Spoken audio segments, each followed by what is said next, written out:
বন্ধুরা, আশা করি আপনারা সকলে ভালো আছেন। অনেক দিন কোনো কবিতা বা কোনো কিছুই আপনাদের সঙ্গে শেয়ার করা হয়নি। হয়তো কেউ কেউ আমাকে ভুলেই গেছেন।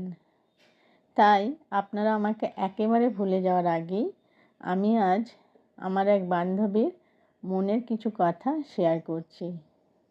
আশা করি আপনাদের ভালো লাগবে। আমার বান্ধবীর নাম মৃত্তিকা। একদিন দুপুরবেলা ওদের বাড়ি গল্প করতে গেলাম। গিয়ে দেখলাম ওর মুখটা বেশ গম্ভীর। আমি ইয়ার্কি করে বললাম, কিরে, বরের সাথে আবার ঝগড়া হলো নাকি? ও বলল, না না, ঝগড়া করেই বা কী হবে। তখনই বুঝলাম কিছু একটা হয়েছে। তাই আর কিছু জিজ্ঞাসা না করে ওর হাত ধরে বললাম, আয় তো, বস, অনেক দিন তোর সাথে বকবক করা হয়নি। বলে দুজনে পাশাপাশি বসলাম।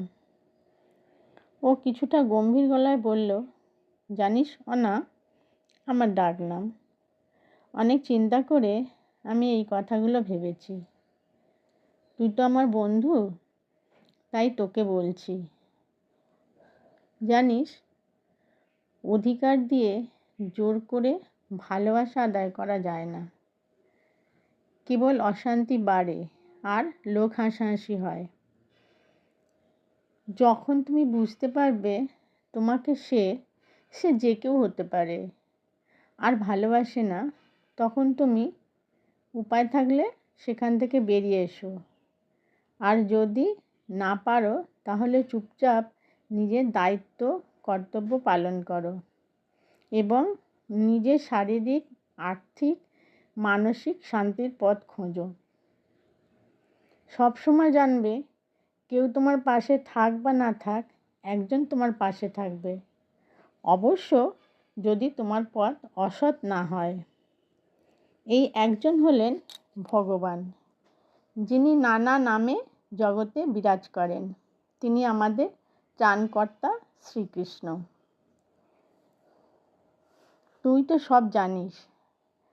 তাই মৃত্তিকা ঠিক করেছে বাকি জীবনটা সে চুপচাপ কোনো প্রতিবাদ বা অশান্তি না করে কাটাবে। কারণ তার বেরিয়ে কোথাও যাওয়ার জায়গা নেই। মৃত্তিকা হলো এমনই একজন স্ত্রী যার জীবনটা ভালোবাসাহীন নানা রকম অশান্তির মধ্যে কাটিয়েছে। ভেবেছে অনেক, কিন্তু সেভাবে করতে পারেনি কিছুই। ভাববেন না সে চেষ্টা করেনি। সে এই অশান্তির মধ্যে নিজের টাকায় গ্র্যাজুয়েশন কমপ্লিট করেছে, কম্পিউটারও শিখেছে, অবশ্যই প্রাইভেটে। সে একটা কিন্ডারগার্টেন স্কুলে পড়াতো আর টিউশন করতো। তাই সে ভেবেছিল গ্র্যাজুয়েশন আর কম্পিউটার শিখে একটা চাকরি করবে। এটা তার অনেক দিনের আশা ছিল, কিন্তু সে আশা তার পূরণ হয়নি। কারণ সে ছিল একা। তার পিছনে কোনো গডফাদার, বন্ধু বা আত্মীয় কেউই ছিল না যারা তাকে সাহায্য করবে। যারা বলে আমি একা দাঁড়িয়েছি, তাদের কথা শুনে মৃত্তিকা ভাবে, কই, আমি তো পারলাম না দাঁড়াতে। আবার ভাবে, হয়তো ওদের ভাগ্যদেবতার আশীর্বাদ ছিল, আমার ভাগ্যটাই হয়তো খারাপ। এই বলে সে চোখ মুছতে মুছতে বলে, যাক, নাইমা পেলাম প্রতিষ্ঠা, ভালোবাসা, তবু তো অনেকের থেকে ভগবান আমায় অনেক কিছু দিয়েছে বল। আর বিপদে আপদে আমায় রক্ষা করেছেন, না হলে জীবনটা আরও খারাপ হতে পারত। যেভাবে নানা বিপদের মধ্যে দিনগুলো গেছে, আজ পর্যন্ত ভগবান আমায় মাথা নত করতে দেননি কারো কাছে। এটাই বা কম কি? এই বলে ভগবানকে নমস্কার করে কৃতজ্ঞতা জানায়। তারপর বলে, এই মনটাই যত নষ্টের গোড়া, শুধু শুধু কষ্ট পায়। নাই বা কেউ আমায় ভালোবাসলো বলে আমায় জড়িয়ে ধরে কাঁদতে থাকে। আমি ওর মাথায় হাত বুলিয়ে দিয়ে বলি, ছাড় তো এসব কথা। শোন, অনেক দিন কোথাও বেড়াতে যায়নি, চল বন্ধুরা মিলে কোথাও ঘুরে আসি। ও দীর্ঘ নিঃশ্বাস ফেলে বলে, গেলেই হয়। তারপর বলে, একটু মিষ্টি জল আনি, এখন তো তুই চা খাবি না।